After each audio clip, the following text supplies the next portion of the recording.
What if the voice you trust most was the one leading you to your doom?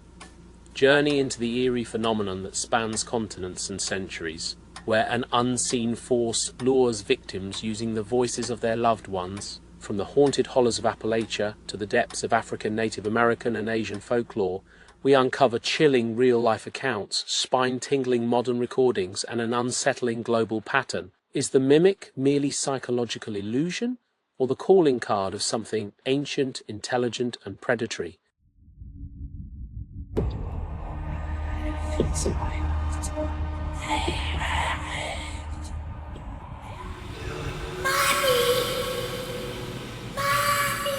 What ancient forces could be lurking behind the voice of a loved one calling from the dark? Is the mimic a psychological phenomenon, a demonic trickster, or an undiscovered predator? Why do similar voice-stealing beings appear in native, African and Asian traditions? Could modern horror cinema be reflecting more truth than we realize about these entities? Throughout the shadow-drenched hollows of the Appalachian Mountains, the legend of the mimic persists with chilling consistency. Reports often describe voices calling out from just beyond view, so familiar in tone and timbre they disarm the senses. In one confirmed 2019 case near Silver, North Carolina, a camper heard the voice of his deceased grandfather calling from outside his tent. When investigated, no one was there. These accounts are not isolated. They follow regional patterns involving emotionally charged vocal lures. This vocal manipulation is often preceded by an unnatural stillness, reported across dozens of cases. Investigators have described the surrounding woods as going silent moments before the voice is heard, a sign often linked in spiritualist circles with an incoming otherworldly presence. Cherokee spiritual frameworks often associate such entities with trial spirits, forces sent to test the soul's resolve. In Navajo belief, the Naldushi skinwalker is infamous for mimicking voices and appearances. These are not simply tales of deception, but spiritual metaphors, allegorical predators that measure one's spiritual clarity and defenses. Tribal oral history emphasizes resisting temptation and staying grounded in identity, even when confronted with what seems tragically familiar. Such stories align with the accounts of Hopi Lakota and Inuit cultures, where auditory illusions are viewed as both spiritual traps and rites of passage. The mimic in these traditions isn't a single being but a category of voices with intent, often linked to loss, grief, or betrayal. West African lore offers chilling parallels. The Obaifo and its regional cousin, the Azaman, are believed to tempt children by reproducing parental voices. Ghanaian records from 2023 detail the mysterious disappearance of a girl who followed a voice mimicking her mother's, only for villagers to later hear her crying faintly from inside the trees. These cases mirror American mimic encounters almost exactly, suggesting a common psychological or supernatural vector across continents. Similar auditory predators appear in Haitian Vodou as Javo messengers, spirits who speak in trusted voices to either offer guidance or lead the weak-minded astray. These links have led some demonologists to speculate that mimicry may be a behavioral strategy rather than a single species or force. This global resonance intensifies when comparing myths like the Filipino Sigbin, the Scandinavian Myling, and Australia's Yaramayahu. Each employs acoustic imitation, either as a cry, whisper, or scream to disarm. Cultural analysts argue these stories tap into evolutionary survival fears, being isolated, hearing something trusted, and making a fatal mistake by following it. Academic comparisons have found links between these legends and the neurological concept of auditory pareidolia, the tendency to impose familiar meaning on ambiguous sound.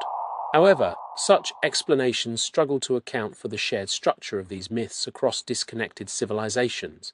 Modern experiences are abundant and increasingly well documented. In a 2021 interview on Whispers in the Pines, a forestry worker broke down while recounting the voice of his dead girlfriend calling for help.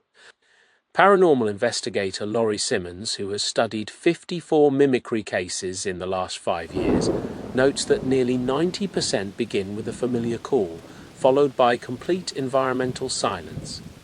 Some demonologists argue this pattern aligns with classic opener tactics used by demonic presences, starting with harmless mimicry before progressing to deeper psychological manipulation. Recent AI-enhanced voice mimicry technologies have further complicated the phenomenon.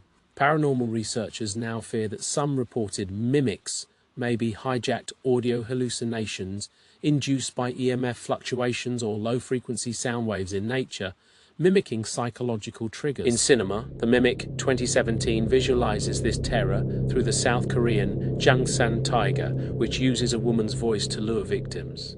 Crypt TV's The Mimic 2016 uses domestic settings to great effect, featuring entities that call out using loved ones' voices just before launching their attacks. These films do not invent but rather reframe folkloric structures, merging them with modern anxieties to powerful effect. These films have been praised by folklorists for their use of archetypal fear, the betrayal of the familiar. In a 2024 interview, director Lee Jong-yun stated that he based the creature's voice on his own grandmother's cadence, consciously constructing the most emotionally manipulative voice possible. Despite hundreds of reports and a growing catalogue of recordings, no consensus exists. Scientific skeptics point to cognitive biases or auditory hallucinations, yet the consistency across geography and culture remains unexplained. Whether demon, trickster, ghost, or something else, the mimic knows our emotional weaknesses and uses them. It whispers who we miss most, and it always waits for nightfall. Some believe the mimic is not a being at all, but an ambient force, an ancient hunger that adapts its voice to the emotional wounds of the listener. Whether it is external or born from within, the outcome is always the same. The voice draws you in, and what waits in the dark is never what you hope. In 2019, a couple staying in a remote cabin near Silver, North Carolina, reported being awoken in the dead of night by the sound of the woman's own voice calling her name from just outside the window. When they looked, the surrounding forest was utterly still. There were no footprints in the snow and no wildlife sounds for hours. Investigators from a local paranormal group noted the voice was described as too exact, like a recording played through a living throat. In Romania's infamous Hoya forest, a tourist vanished during a solo hike.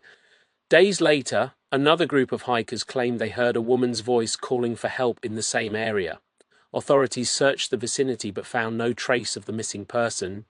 Local legends had long described the forest as a place where the woods borrow the voices of the lost, another chilling parallel to the mimic phenomenon.